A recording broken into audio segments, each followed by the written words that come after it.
అదంతా మళ్ళీ ముఖ్యమైన మీరు అర్థం చేసుకోవాలి, క్యూర్ ఏరియాలో అన్ని డిపార్ట్మెంట్స్ జ్యూరిస్డిక్షన్స్ ఒకే విధంగా ఉండేటట్టు ఈ చర్య తీసుకోవడం జరిగింది. ఎందుకంటే దానివల్ల అకౌంటబిలిటీ అండ్ రెస్పాన్సిబిలిటీ పెరుగుతుందని.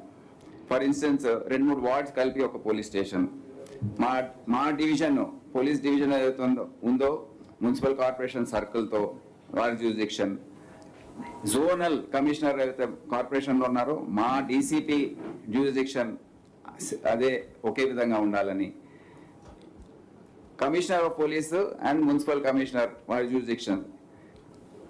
ఇది ఓన్లీ మున్సిపలే కాదు, పోలీసే కాదు, ఇదే విధంగా జిఎస్టీ, వాటర్ వర్క్స్, ఎనర్జీ, ఇంకా వేరే డిపార్ట్మెంట్స్ ఏవైతే ఫీల్డ్లో ఉంటాయో అవన్నీ కూడా ఏంటంటే ఒక సమస్య వస్తే అక్కడ ముఖ్యమంత్రి గారు ప్రభుత్వం ఆలోచన ఏంటంటే ఒక సమస్య ఏదైనా వస్తే వీరందరూ మామూలుగా ఏమవుతుంది, ఒకరు వచ్చి రోడ్డు తవ్వేసి వేస్తారు, ఒకరు వచ్చి తవ్వేసి వెళ్తారు. ఎందుకు చేశారు ఏంటనేది ఎవరికి తెలియదు. ఇటువంటి తప్పులు కాకుండా ఒక రోడ్ తవ్వక ముందు అక్కడ ఉన్న police, traffic police, municipal authorities, అక్కడ ఉన్న ఎనర్జీ డిపార్ట్మెంట్ సంబంధించిన అధికారులు, ట్రాన్స్కో, వాటర్ వర్క్స్, అక్కడ పైప్ లైన్లు ఉండొచ్చు, అవన్నీ కూడా వాళ్ళు ఒక సమిష్టిగా ఒక టీమ్గా ఏర్పడి వెళ్ళి చూసి అందరూ కోఆర్డినేటెడ్గా చేస్తే అది దానికి అర్థం ఉంటుంది, అది పని తొందరగా అవుతుంది కోఆర్డినేటెడ్ మేనర్లో, ప్లస్ మనకు మంచి ఫలితాలు. దాంట్లో కొద్దిగా పని మిగిలింది, అది తప్పకుండా మేము టేకప్ చేస్తా ఉంటాం. సార్ సత్యనారాయణ సార్ ఆంధ్రజ్యోతి నుంచి. ఇక్కడ సార్ పోలీస్ స్టేషన్ అంటే ఒక నమ్మకం సార్, పోలీసులు అంటే ఒక నమ్మకం. అయితే ఈ మధ్యకాలంగా చూస్తుంటే చాలా చోట్ల పోలీస్ సిబ్బంది మీద తీవ్రమైన అవినీతి ఆరోపణలు వస్తున్నాయి. కేసుల కోసం వచ్చిన వాళ్ళ దగ్గర డబ్బులు తీసుకోవటం అనే సమస్య ఎక్కువైపోయింది. అంటే సూపర్వైజింగ్ లోపమని నేను భావిస్తున్నాను. అంటే వస్తున్న ఇన్సిడెంట్లను బట్టి చూస్తే ఇప్పుడు మీరు రాష్ట్ర పోలీసులకి అవినీతికి సంబంధించి ఏ విధమైన సూచన సందేశం ఇవ్వబోతున్నారు? దాని గురించి వారితో నేను ప్రత్యేకంగా మాట్లాడబోతున్నాను. నేను కూడా ఏసీబీలో పనిచేసినప్పుడు చూశాను, ఈ ఏదైతే మీరు చెప్తున్నారో అది నేను కూడా గమనించాను. దీనిపైన చాలా సీరియస్గా ఆలోచించే అవసరం ఉంది, అందరికీ మార్గదర్శకాలు ఇవ్వడం అవసరం ఉంది. అండ్ దానిపైన ఎవరైతే ఉల్లంఘిస్తున్నారో వారిపైన కఠినమైన చర్యలు తీసుకోవడం, ఎందుకంటే వేరే వాళ్ళు ఒక ఎగ్జాంపుల్గా నిలబడాలని కూడా ఉంటుంది కనుక అది తప్పకుండా మేము ఈ ఇష్యూని అడ్రస్ చేస్తాం. ఒక సీరియస్ ప్రాబ్లం ఇది, దాన్ని మేము గుర్తించామని తెలియజేస్తున్నాం.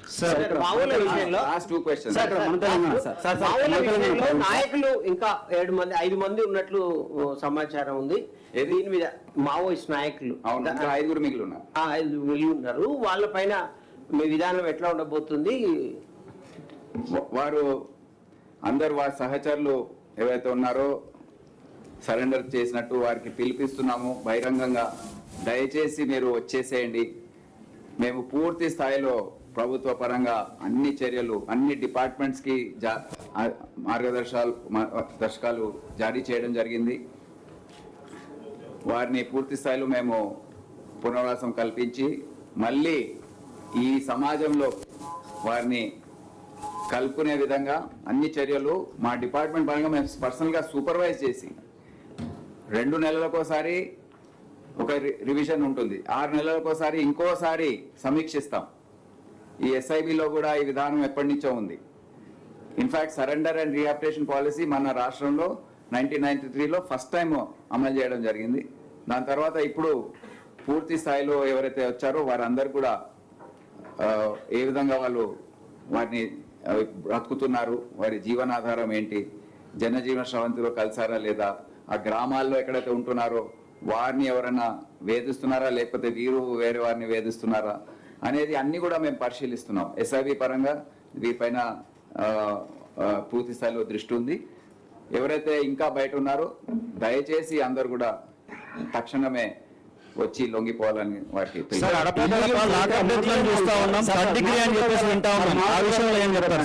సార్ మాదకద్రవ్యాల నియంత్రణ పైన మాట్లాడుతున్నారు. అయితే గ్రౌండ్ లెవెల్లో మాత్రం చాలా చోట్ల డిపార్ట్మెంట్ వాళ్ళు ట్రేస్ చేసిన తర్వాత పొలిటికల్ ప్రెషర్స్ తోటి వాటిని కేసెస్ కాకుండా అక్కడ వదిలేస్తున్నారని గ్రౌండ్ లెవెల్ ఇన్ఫర్మేషన్ సార్. దానిపై అంతా దిగజారి ఎవరు చేయరు సార్. నేను అనుకుంటాను అది తప్పుడు సమాచారం. సార్, తర్వాత ఇంకొక నేను కూడా విషయం. ఈ సమస్య 4-5 సంవత్సరాల నుంచి ఎక్కువ ఫోన్ కూడా మాదక ద్రవ్యాల గురించి ఎవరు కూడా ఫోన్ చేయడండి. పొలిటికల్ ప్రెషర్స్ తోటి డిపార్ట్మెంట్ వాళ్ళు వాళ్ళని వదిలేస్తున్నారని ఒక ఇన్ఫర్మేషన్ సార్. అది కరెక్ట్ కాదు. తర్వాత రెండో విషయం సార్, ఒకటే ప్రశ్న అలవాడు. పోలీసులకు సంబంధించి సార్ డిపార్ట్మెంట్ తెలుగు స్టేట్ లో ఒక హాట్ షాట్ పెట్టి ఉంది. మంగ్లీ ఇష్యూ నడుస్తున్నది. సిఐడిలో 62 కేసులు ఉన్నాయి. అటు హైదరాబాద్ లో ఉన్నాయి, సైబరాబాద్ లో ఉన్నాయి. దీనికి సంబంధించి అసలు మనం ఏం చేయబోతున్నాం? ఎందుకంటే మంగ్లీ అంటే ఒక సీరియస్ ఇష్యూ కాదని వదిలిపెడుతున్నారు, కానీ కొన్ని వందల మంది రోడ్ల మీదకి వస్తున్నారు. What is strategy? అది దాని గురించి నాకు పూర్తి సమాచారం లేదు. సిఐడి డీజీ ఇక్కడనే ఉన్నారు. నేను త్వరలో దాన్ని సమీక్షించి మళ్ళీ ముందుకు ఏ విధంగా వెళ్ళాలో నేను సార్ సోషల్ మీడియాలో ప్రశ్నిస్తేనే కేసులు, ట్వీట్ చేస్తేనే రిట్వీట్ చేస్తేనే కేసులు పెట్టిన సందర్భాలు ఉన్నాయి. అయితే ఉన్నాయి సార్. సుప్రీంకోర్టు స్ట్రిక్ట్ గా గైడ్ లైన్స్ ఇచ్చింది, నల్లబాలు వర్సెస్ స్టేట్ తెలంగాణ.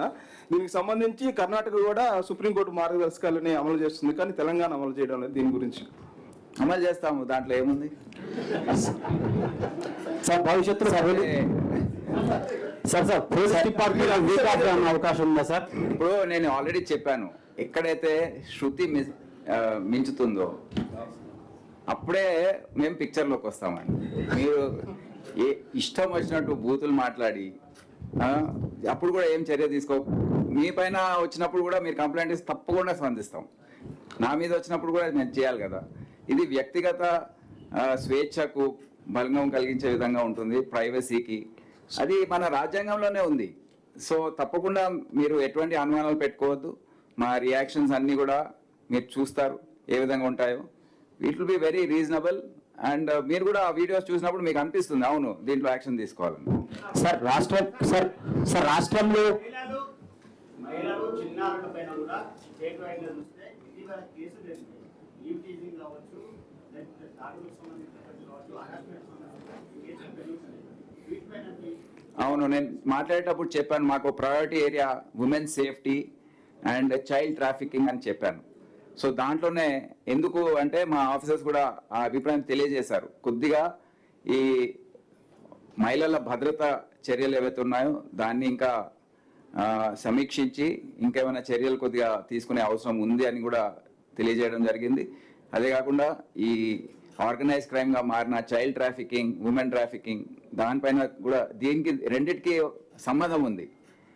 ఈ ఉమెన్ సేఫ్టీకి దానికి సంబంధం ఉంది కనుక ఈ సమిష్టిగా దీన్ని ఒక సమస్యగా ఆర్గనైజ్ క్రైమ్గా మేము ట్రీట్ చేస్తూ దీనిపైన తక్షణమే చర్యలు తీసుకుంటాం. సార్ ఫైనల్ గా సార్